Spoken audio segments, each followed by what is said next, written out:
بسم اللہ الرحمن الرحیم۔ السلام علیکم ورحمۃ اللہ وبرکاتہ۔ معزز سامعین کرام، آپ تمام حضرات اس بات سے بخوبی واقف ہے کہ ذی القعدہ کا مہینہ عنقریب ختم ہونے والا ہے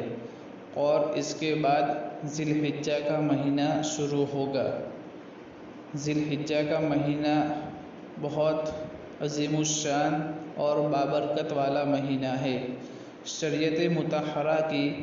دو اہم عبادت بھی اس مہینے میں ہوتی ہے، وہ حج اور قربانی کی عبادت ہیں۔ اس سلسلے میں عشرہ ذی الحجہ جو پہلا عشرہ ہوتا ہے، اس عشرے کے متعلق کتب احادیث اور دیگر کتابوں میں کئی سارے اس کے فوائد اور اس کے فضائل وارد ہوئے ہیں۔ اسی طرح ایک حکم عشرہ ذی الحجہ میں بال، ناخن یا جسم کی کھال وغیرہ نہ کاٹنے کا ہے۔ تو اس سلسلے میں شریعت مطہرہ کی یہ جو حکم دیا ہے یہ بال، ناخن وغیرہ نہ کاٹنے کا، تو اس سلسلے میں شریعت مطہرہ کا کیا حکم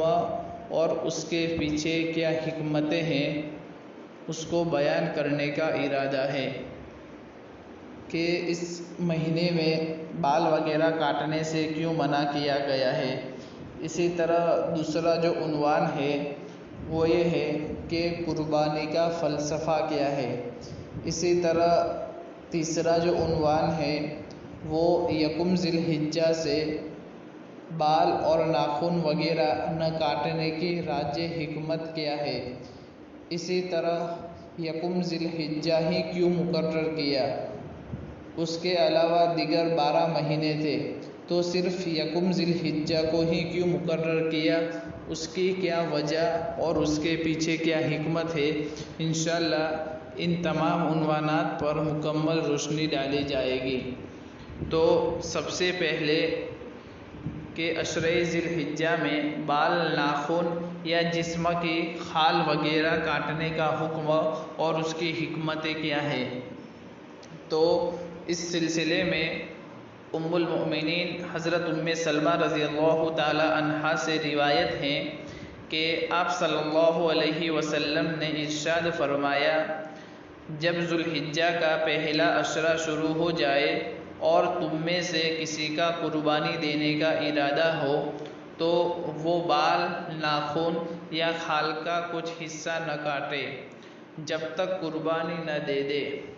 ایک روایت میں یہ صراحت بھی موجود ہے کہ ذو الحجہ کا چاند طلوع ہوتے ہی ان سب چیزوں سے رک جائے۔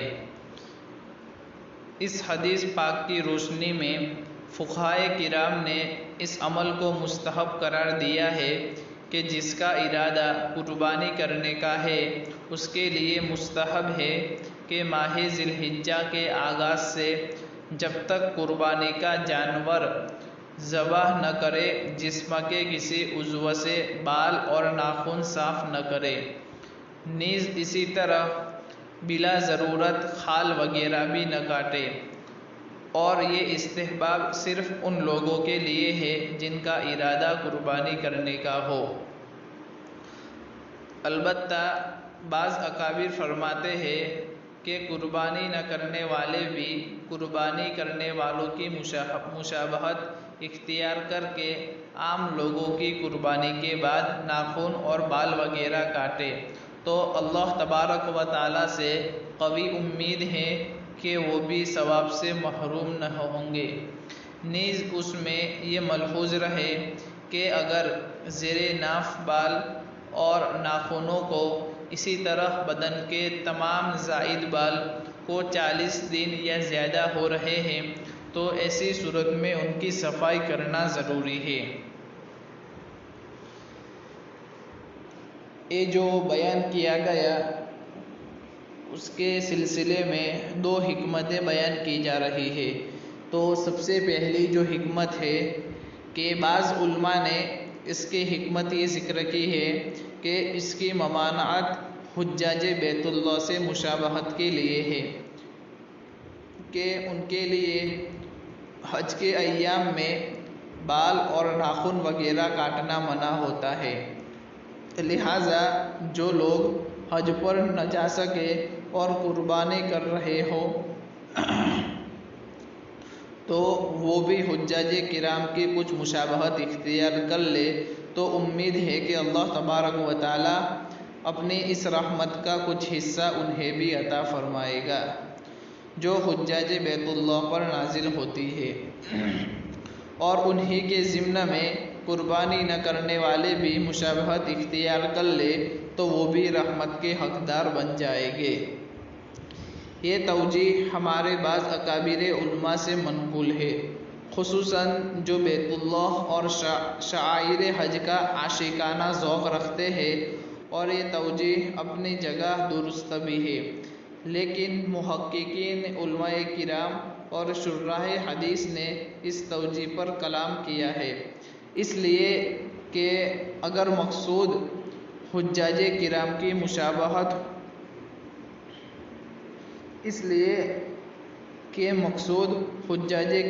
مشابہت ہو تو حجاج کرام کے لیے تو سلا ہوا لباس اور خوشبو کا استعمال وغیرہ بھی ممنوع ہے۔ اگر مشابہت مقصود ہوتی تو تمام احکام میں ہوتی، تو اس کا یہ جواب دیا گیا ہے کہ مشابہت کے لیے تمام امور میں مشابہت ضروری نہیں ہوتی، رحمت خداوندی متوجہ کرنے کے لیے ادنیٰ مناسبت بھی کافی ہے۔ لیکن اس پر بھی سوال ہوتا ہے کہ اگر بعض امور میں ہی مشابہت کافی تھی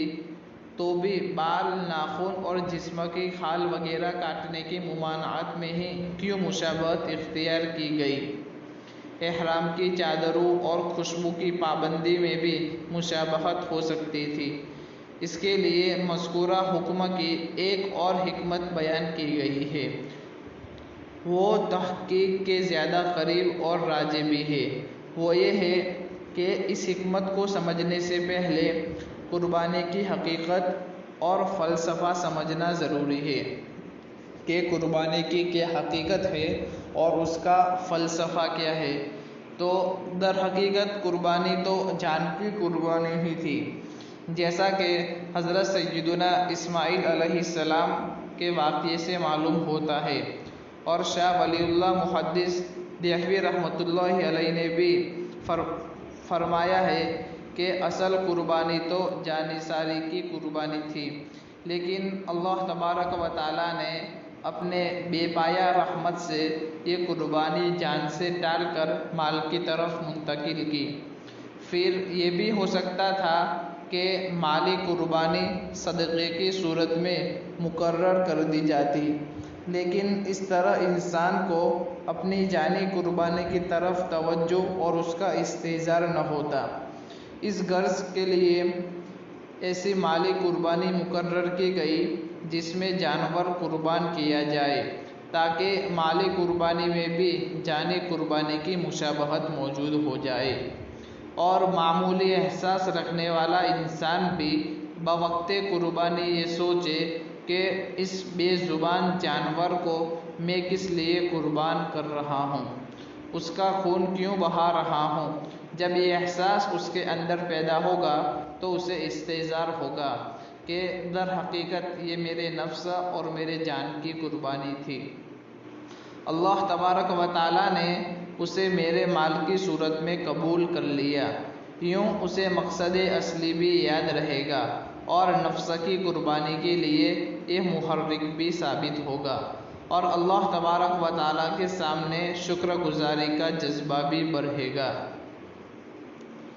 اب اسی طرح یکم ذی الحجہ سے بال اور ناخن وغیرہ نہ کاٹنے کی راجح حکمت کیا ہے؟ اب جب کہ قربانی کا مقصد معلوم اور مستحضر ہو گیا تو گویا قربانی کرنے والے نے اپنے آپ کو گناہوں کی وجہ سے عذاب کا مستحق سمجھا کہ میں اس قابل ہوں کہ ہلاک ہو جاؤں اور میری جان خدا کے لیے قربان ہو جائے، لیکن شریعت مطہرہ نے جان کے فدیے میں جانور کی قربانی مقرر کر دی، سو یہ جانور انسان کی نیابت میں قربان ہو رہا ہے،